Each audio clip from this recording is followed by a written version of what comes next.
I haven't said. Now I've said something. I didn't want people to think the audio wasn't working or something like that. I'd like to point out earlier this week that I said in the comments that we would need to punt it out of bounds. Yes, you did. That was a very good observation. We'll see if a few people trickle in. Just let this go for a sec. I don't really feel like talking to begin with. So I'll see if a few more people join, and then we'll go from there.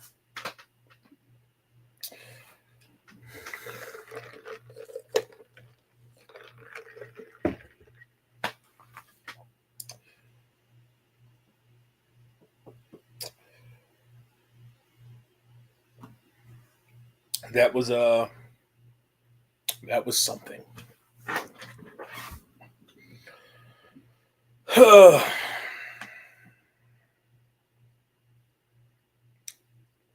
can't say I have no thoughts. I have thoughts. We'll see if I manage to not get myself fired from any and all current and future jobs on this stream. I don't think I've ever, as a Mississippi State fan, wanted my existence to cease more than it does right now. I can't say that as a sports fan, having gone through the NOLA no call, but as a state fan, this is like as bad as it's been. Yeah, I got friends talking about hiring the coach from Troy. I'm good. Mississippi State postgame live here on the Voice of College Football. Andrew Miller, kind of technically here. Bulldogs fall 45-38 in overtime to Texas.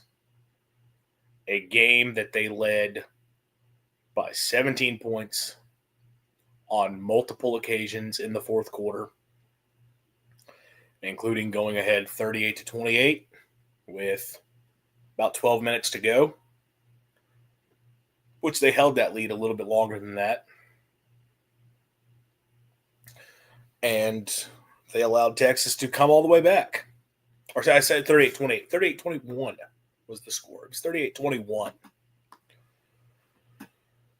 And they allow Texas to come back, send it to overtime, and they lose in overtime for the 16th straight SEC loss. Just keep the longest conference losing streak in the country going on further and further. Outstanding job.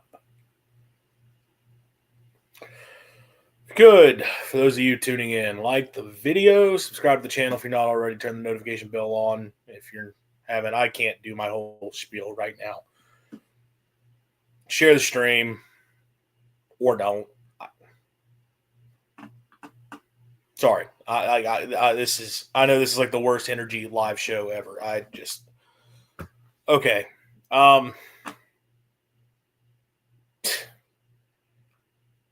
That was bad. That was as bad as I think it has been for a loss for Mississippi State. I also realize for people listening to this on podcast form, they're going to come in and like I didn't speak for the first 30 seconds. So that's great that like whoever listens to this is going to be thinking the audio is messed up.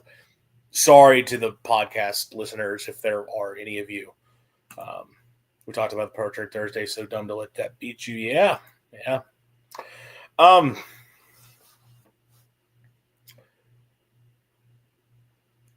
I just when you think it cannot get more agonizing, excruciating, tormenting,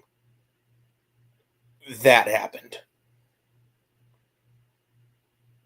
One of the worst losses I have seen from Mississippi State to go from the high of what was your best game in years in terms of how well they were playing as a team, top to bottom, to then losing in that fashion. That is as bad as it gets. In terms of pain, I guess it's not rock bottom. Rock bottom happened with the loss to Toledo last year. Rock bottom would have been losing to Maine back in 2004. fun times when we thought rock bottom was losing to South Alabama on a missed field goal and with a team that would still end up going to a bowl game. That was a different time. That was a fun time, not the worst. I don't even really know where to go because there's so many things that went wrong in this game. I mean, let's run through it. The inability to run the football in the second half really hurt them.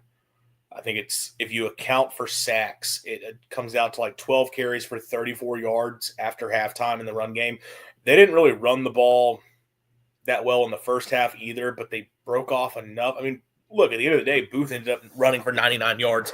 He didn't have a great day, but he had a few decent runs.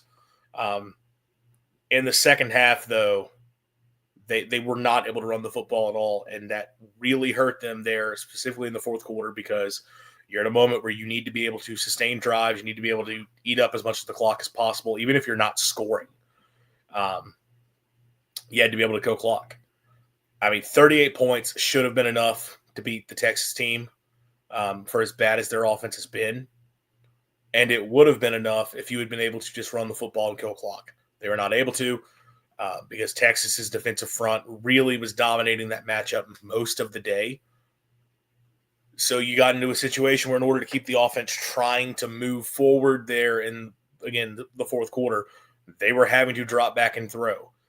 And Texas in that moment, and frankly, I don't know, Texas probably should have just been doing this the whole game, started blitzing relentlessly. They started sending more and more pressure. They stopped just rushing four.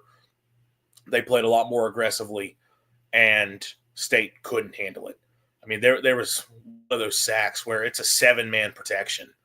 Like, State's got all 7. They got the back and the tight end in, and you let a linebacker run free right up the middle and immediately get the sack. Yeah, it's so funny. State's pass protection was good in the first half. And look, Texas blitzed some. I thought State was doing a good job picking it up. Also, Blake Shapen was doing a really good job in navigating the pocket and avoiding pressure, as well as we've seen all year. With the game on the line, Texas went full-on attack mode and just completely overwhelmed State. They could not handle it in that moment. And, again, you had to sit back and throw if you were going to move the ball, if you were going to eat up clock, if you were going to go put more points on the board to pull away and close the game out, because you could not run the football. It didn't matter. They put Camario in. It didn't matter. Obviously not having Bothwell hurt, because he's a guy that in those moments you trust to be able to churn ahead.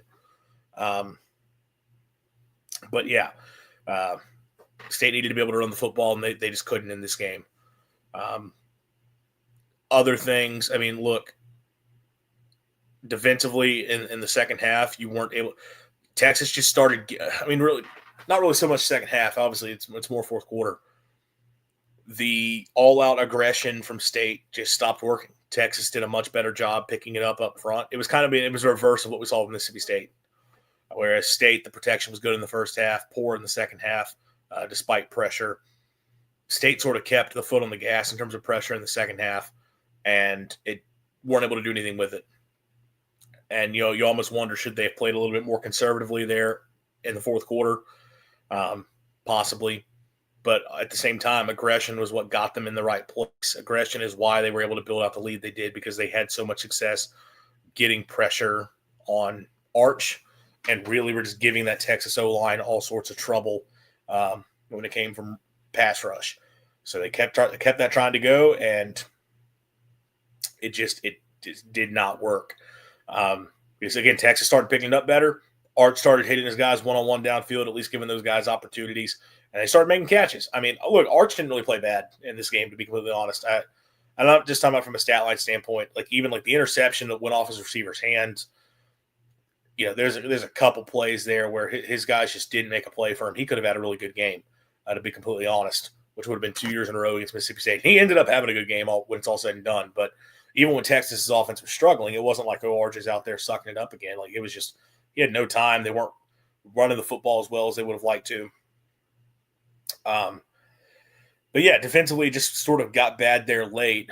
But there's a couple specific things, and ultimately you commit one of the dumbest penalties you will ever see. Like you were up 17 right after State goes up 17 for the second time in the fourth quarter. You have them 4th and 1 at their own 34, and Texas has to go for it, and it falls incomplete. And you're going to get the ball in Texas territory. If State get that stop in that moment, Mississippi State has won the football game. Because, frankly, I mean, they're in field goal range. You're going to be at least you're going up 20 points. But probably in that moment, Texas lays down and quits, and you get another touchdown, and you win the game, no problems.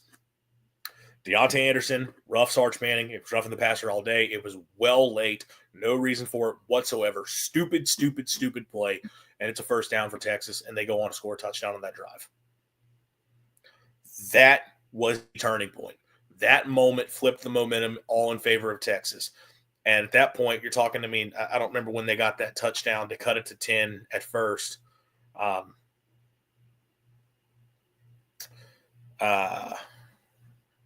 just looking through the play-by-play. Yeah, there was still 9:34 to go in the game. Down 10 with 9:34, plenty of time. Plenty of time in that moment. And keep in mind, their offense has been moving it well, much better in the second half anyway. So, that was the momentum-killing moment.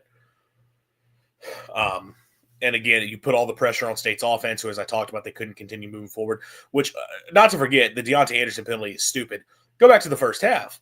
In the second quarter, State holds Texas to a field goal. They get the stop. I believe that was off a failed 4th down, but you had a couple of those in this game that just did not work. You hold Texas to a field goal. You actually block it, and the thing still happens to go through, which you kind of that sucks. It is what it is. Kedrick Bingley-Jones, tries to go low, and I don't know if it was a chop block. It was like a chop block call or something like that. Personal foul on the defense, half the distance to goal, first down. Texas scores a touchdown. That play ends up being consequential as well. Every week, this team commits a penalty that is backbreaking.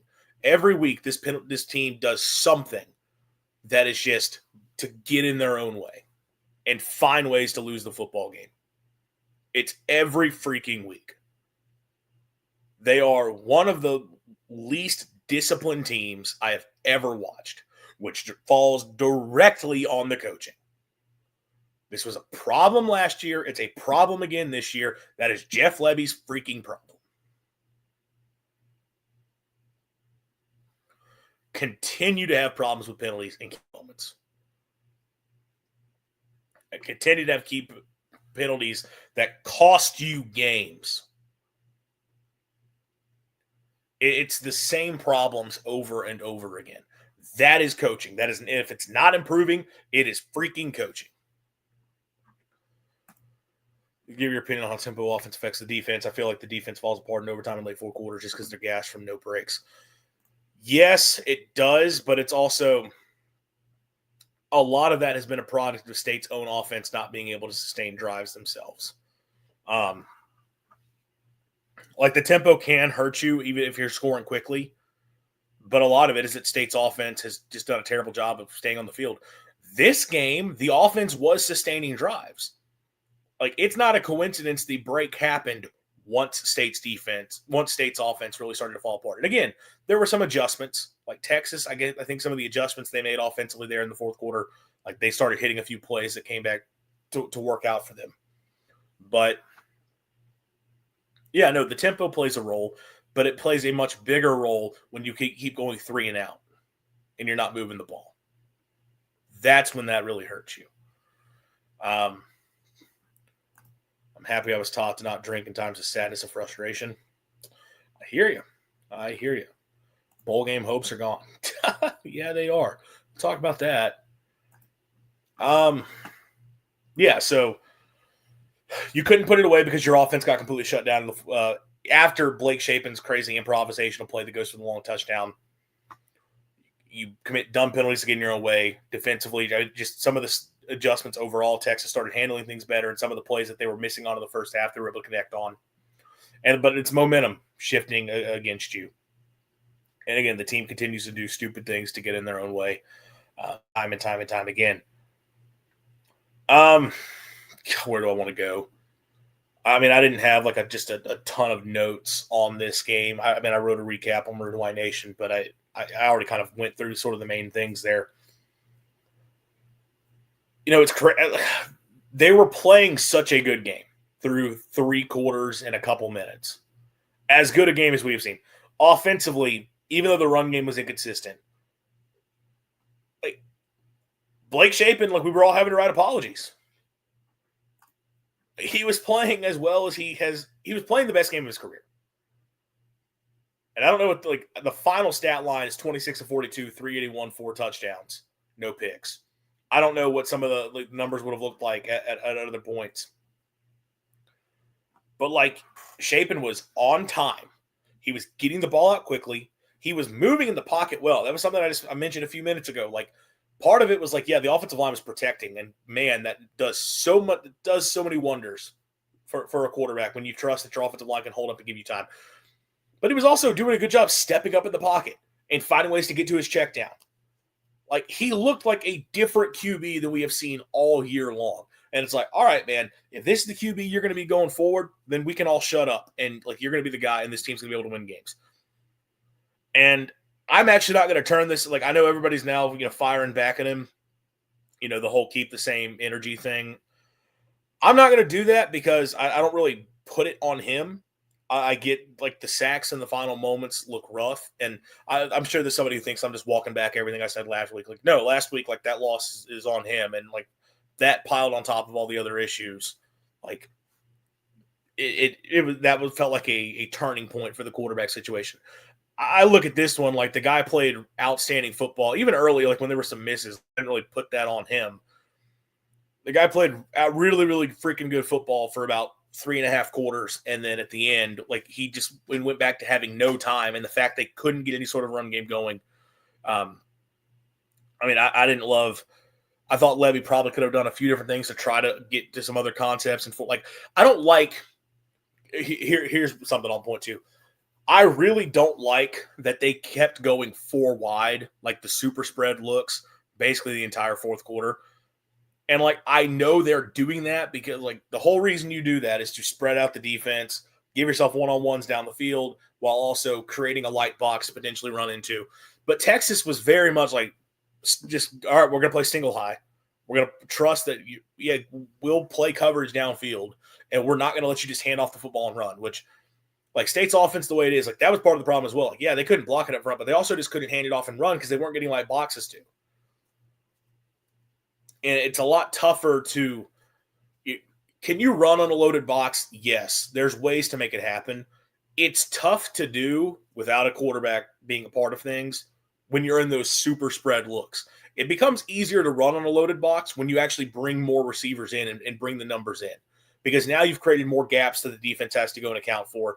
Now you've created leverage where you can find ways to break runs outside. And basically you get defenders in there who, he may be a part of the box count, but he's really not in a position to make any play on the run. When you go spread 4 wide, if they put 6 guys in the box, you can't outrun the football unless you got a quarterback who can factor in. You can't at that point.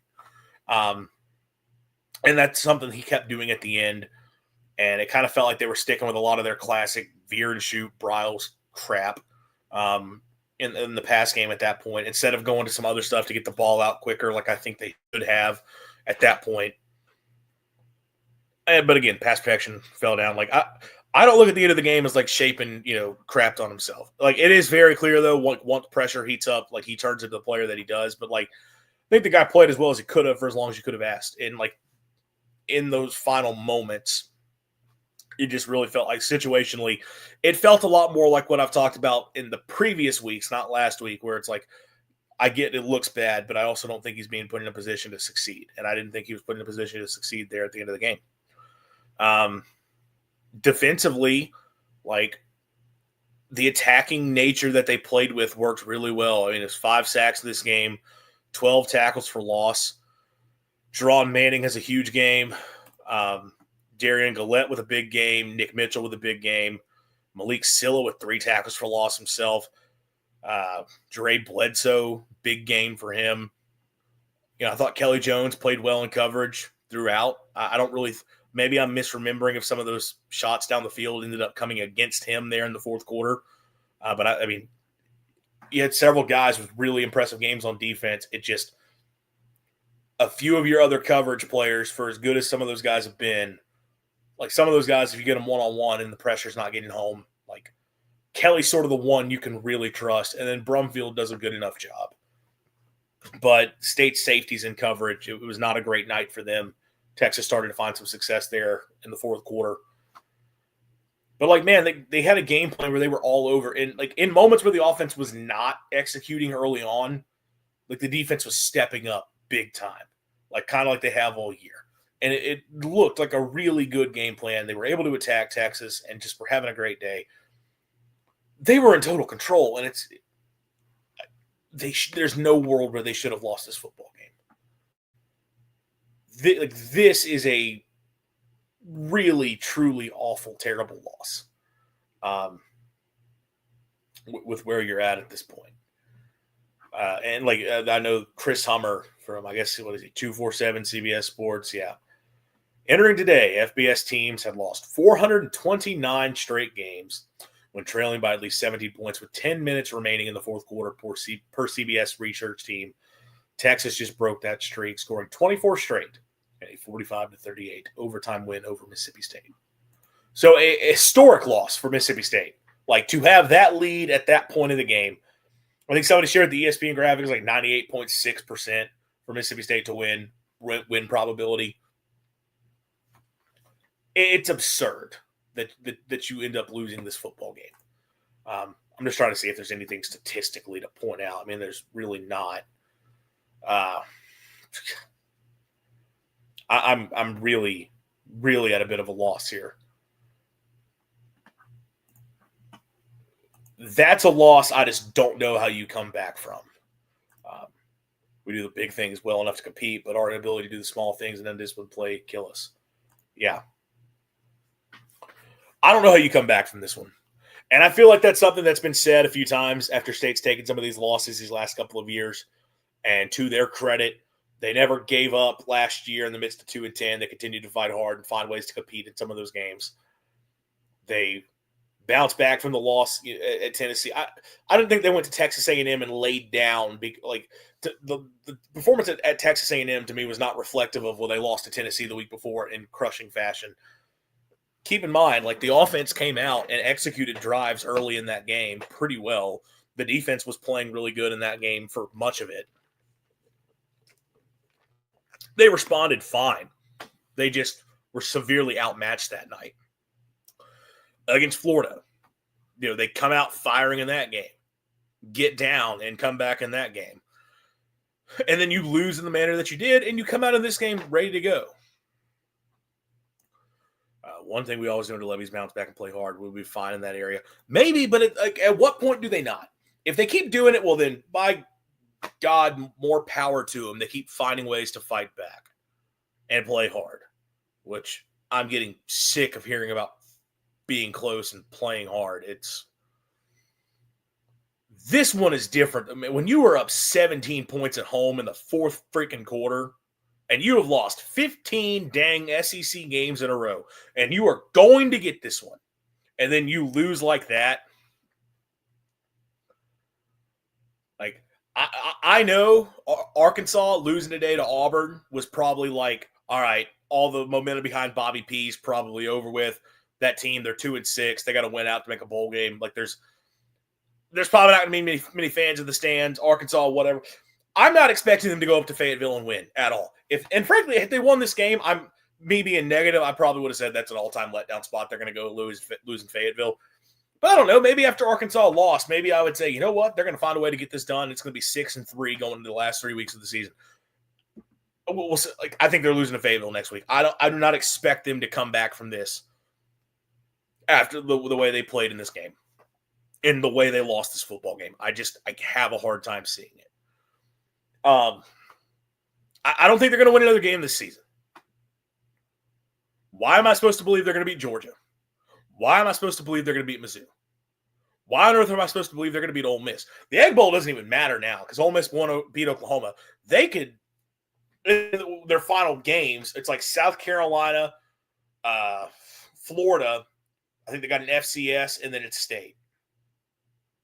They're going to be 11-1. They're going to the playoff. That's a great existence to be in right now. Our rival, after having their super team fall flat in its face, is going to luck its way into the playoff because they played the most cupcake schedule freaking imaginable. And they're going to go and be a playoff team this year, probably playing a game at home. If not, find a way to luck their way into freaking Atlanta. The one thing we've been able to hold over for them forever, that's going to be gone now. While we're going to be sitting on our butts at home, not going to a bowl game once again because this team was 4-0 and choked it away. 4-0 to 4-4. 16 SEC losses in a row. What is Lebby now? 0-12, I think? Yeah, 0-12 for Jeff Lebby. Good freaking job, man. Oh, I'm tired of hell is being close. So are we. We're done with this. And that's the thing. People in the national media, Brandon Marcello talking about hang in there, Mississippi State, it's coming. No, it's not. It's not coming. They're going to keep losing. This team is incapable of winning football games. It's over with. There is no more playing close. There is no more playing hard. There is no more, oh, man, we got a shot and all. We're going to break through. They got to learn how to win. It's done with. They're not going to learn how to freaking win. This team is incapable of doing it. It is absolutely freaking pathetic where this program is at right now. It is insane where this program is at right now.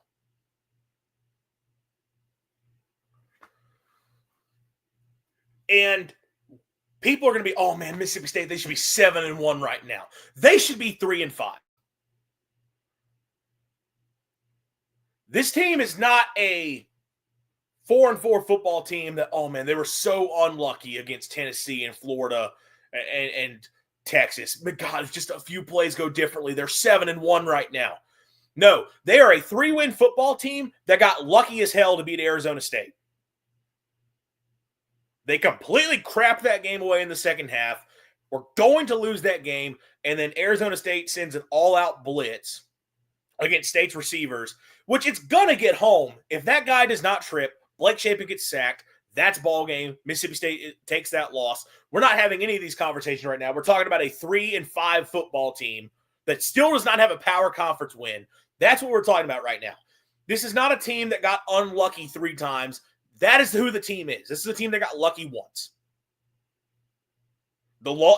Choking away Tennessee and giving up that touchdown drive at the end and then letting them score immediately in overtime. That is who this team is. Missing wide open freaking touchdowns all game against Florida.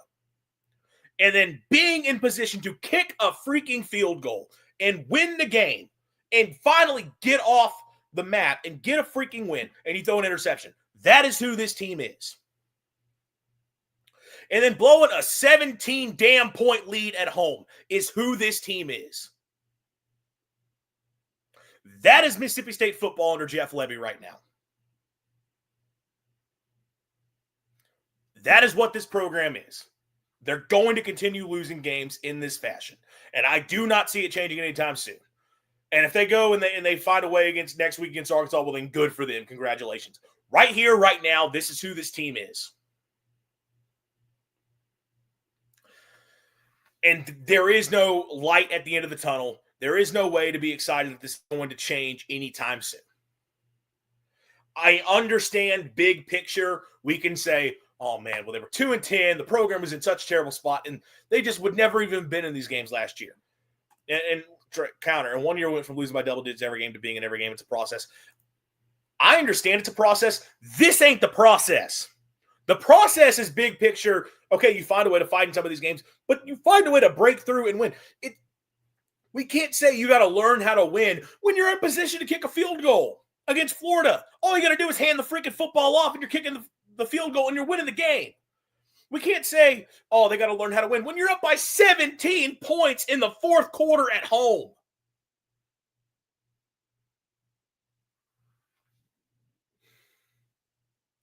That is a team that is just choking it away. That is a team that finds ways to lose in the biggest moments. They are incapable of doing anything else. State is going to stay. A freaking men. That's what they're going to do.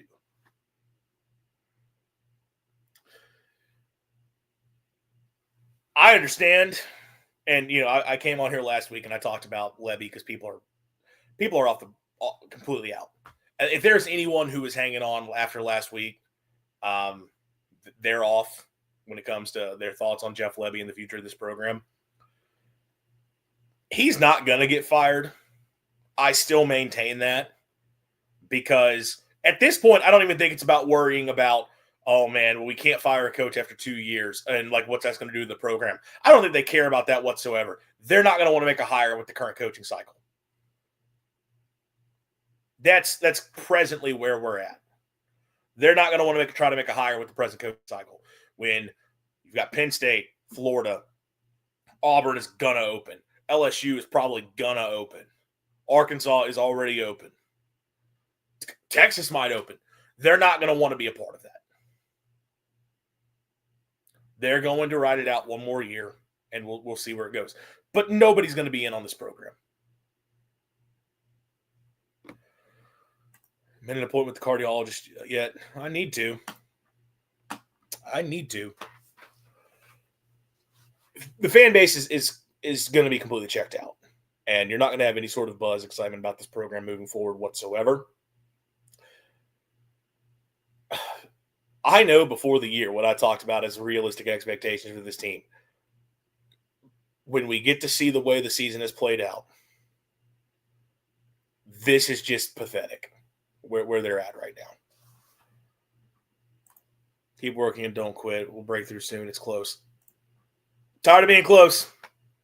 And I know Jeff Lebby says it week in, week out, but I think he's lying at this point since his team continues to be close every single week. The fact that his team continues to get in its own way every single week. The fact that he continues to make coaching decisions every single week that do not make sense with some of the fourth down calls and that stuff.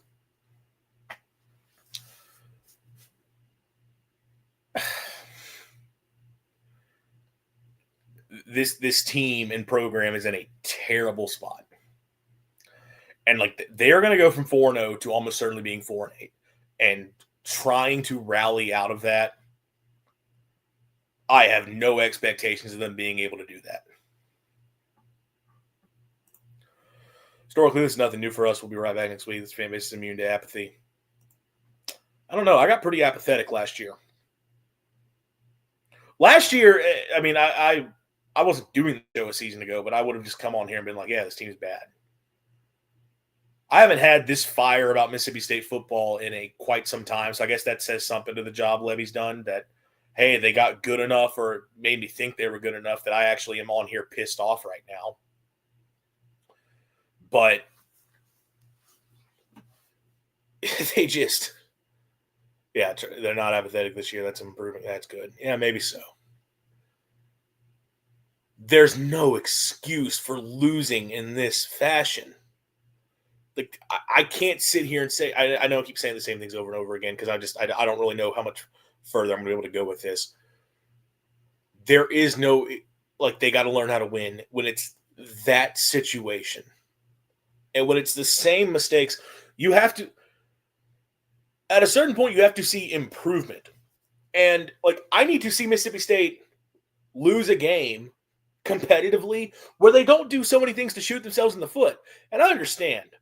Bad football teams make mistakes. That's part of being a bad football team. And right now, this team is bad. I'm not going to sit here and say, well, State's a good team that just has a rough record. No, right now they are a bad team because bad teams find ways to lose games. Somebody in my Twitter comments compared it to Scott Frost, Nebraska. That's what they are right now. And Nebraska was not the greatest 3-9 win football team. A 3-9 football team of all time. They were a 3-9 football team, and they were 3-9 because they got in their own way and they found ways to lose football games because they were a bad football team. That's what this Mississippi State team is right now. And Will I look like a total moron and buffoon if they go and find a way to win a game or two in November? Sure, and I will gladly wear that. I was ready to wear it for Blake Shapen today. I was ready. Awesome, man. You made me look like a fool. But God still lose the game. And like I said, I'm not blaming Blake on for the loss, but will all phase were bad. Lebby got complacent. Hudson didn't adjust when Texas figured out the pressure.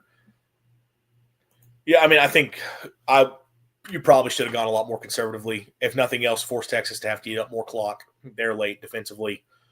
I don't know that so much that Lebby got complacent as it is. They sort of got pigeonholed into like, we cannot run the ball right now. But I think they should have found other ways to try and make it happen and doing some different stuff formationally, doing some different stuff conceptually there to try to keep moving the ball. Yeah, man, there's no buzz and juice around this program right now.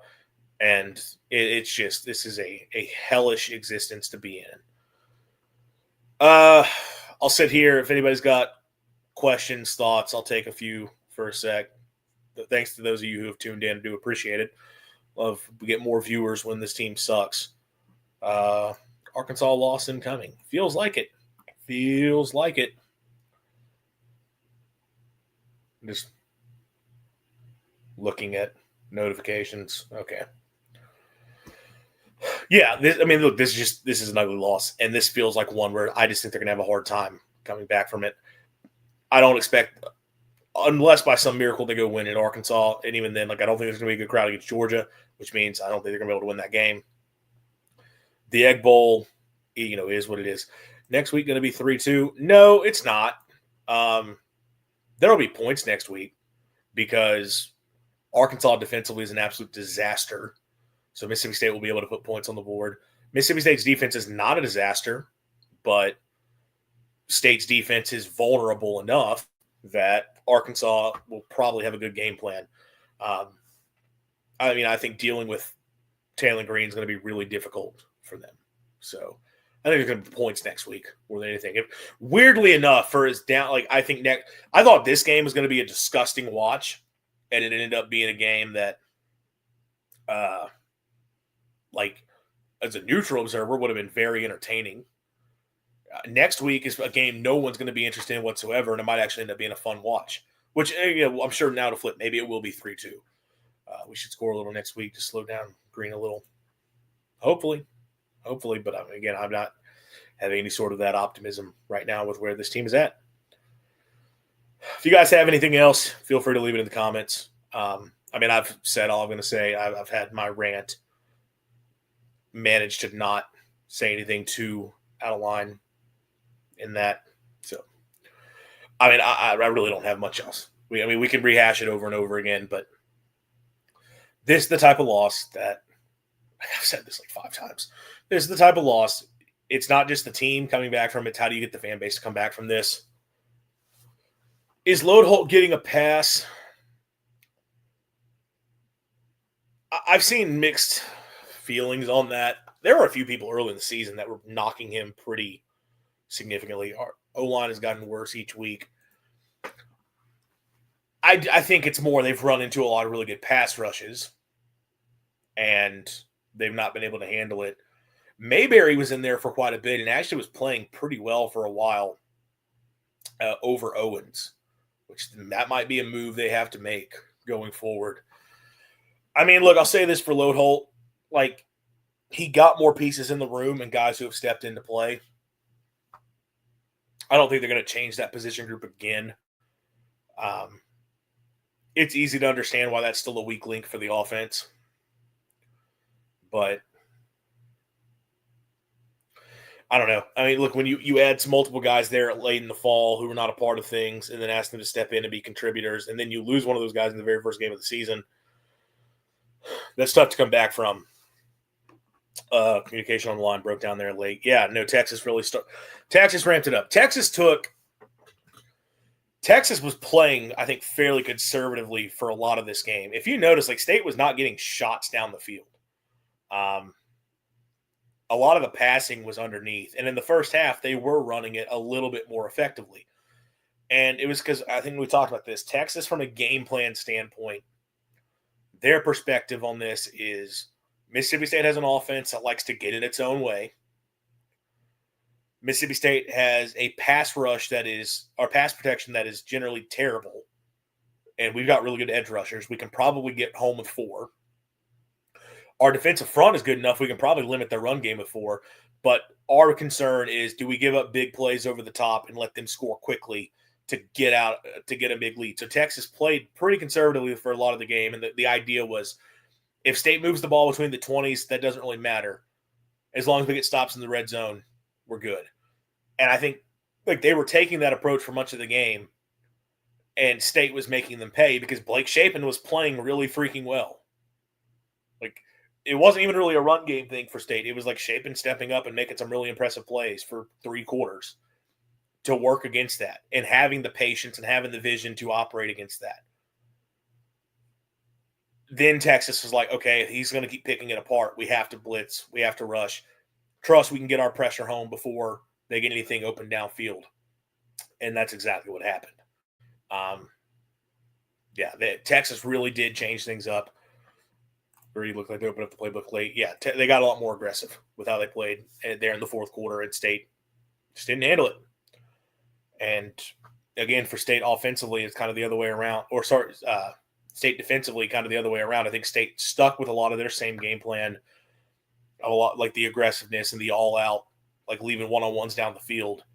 And look, believe me, I understand not wanting to abandon what was working for you, what got you there. I can't sit here and fault Coleman Hutzer for the game plan overall because it was working so well. But and look, it's one of those damned if you do, damned if you don't things, because people talk about prevent defense, and the only thing prevent defense does is prevent winning. I don't think State should have gone prevent, but I would much rather say Texas has to nickel and dime their way down the field than getting some of the chunk play completions that they were getting there in the fourth quarter. How long did those drives even take? Just looking at this now. Texas's fourth quarter touchdown drives. 205, 5 plays, 80 yards, 205. 9 plays, 75, 255. So they had to run a few more plays there, but keep in mind, it was like they got to a fourth down with very little yardage picked up, and that's where State screwed up. Field goal drive, 12 plays, 53, 339. So that was a longer one for them. But they had back-to-back drives where they were able to score quickly, and again, it's hitting those chunk plays down the field. So I think trying to limit that probably would have been a little bit smarter. But again, that said, if you don't commit roughing the passer, you win the game. Simple. Don't get in your own way, you win that football game. But you have a 70-point lead at home. You cannot choke that away. I've said all I can say. I've said the same things over and over and over tonight.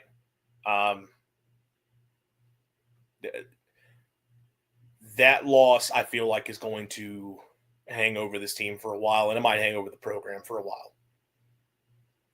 I will just be blunt that I have my doubts long term, very much for way this program is going to ultimately where it's going to get to, and it is. I've tried to be the big picture guy. I've tried to look at it from the 1,000-foot point of view and understand what has gotten better and how they can build off of things.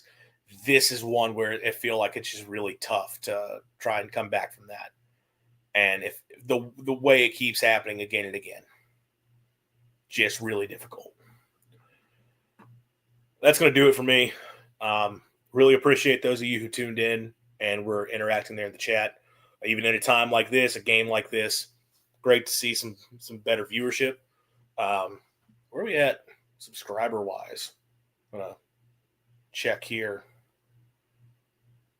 Did we finally hit 100? That'd be really cool. We're at 100 subscribers. Let's go. Woo! That's like the only positive to come out of this. We're at 100 subscribers. So that's really fun. This channel had nothing when, just a few months back. So appreciate you guys for getting that up. Now on to 200 and so on and so forth. But yeah, no, really definitely enjoy the interaction and the viewership. I hope my ranting didn't didn't ruin things too much. But yeah, I was trying to bottle that up as much as I could. I had to let it go. If you enjoyed what you watched, really appreciate a like. If you haven't subscribed, please do. LFG, let's go. Let's freaking go. Mississippi State football. This is no fun. Really no fun right now. Good night, Hail State. Yeah, same to you. I'll see you guys later. Swing your sword, Hail State, whatever. Where's my outro video? Let me get that set. Things get taken away in StreamYard. That's very annoying. All right. Adios. College football is even more exciting when you've got some action on the line, and the games are even better when you're cashing in. And the Voice of College Football is the place to be to get the greatest value. Start with my picks. 75% against the money line, 58% against the spread, and I've got a 40-plus year track record. 11-0 in the college football playoff for me last year against the money line, 8-3 against the spread. And I'm just the warm-up act. Steve Merrill of Wager Talk is our ace in the hole, show stopper. 7 years with the Voice of College Football, over 30 years in the industry.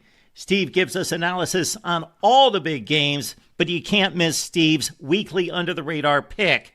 28-12 against the spread the last 3 years. You also get picks from some of our top analysts here at the Voice of College Football, including Corey Bratta, Matt Zemek, and Steve Dace. Check out those numbers. Become a YouTube or Patreon member for just $99 per month. Go to the main channel on YouTube, click join, and then select the betting tier. Do the same thing on Patreon. Make 2025 a winner now.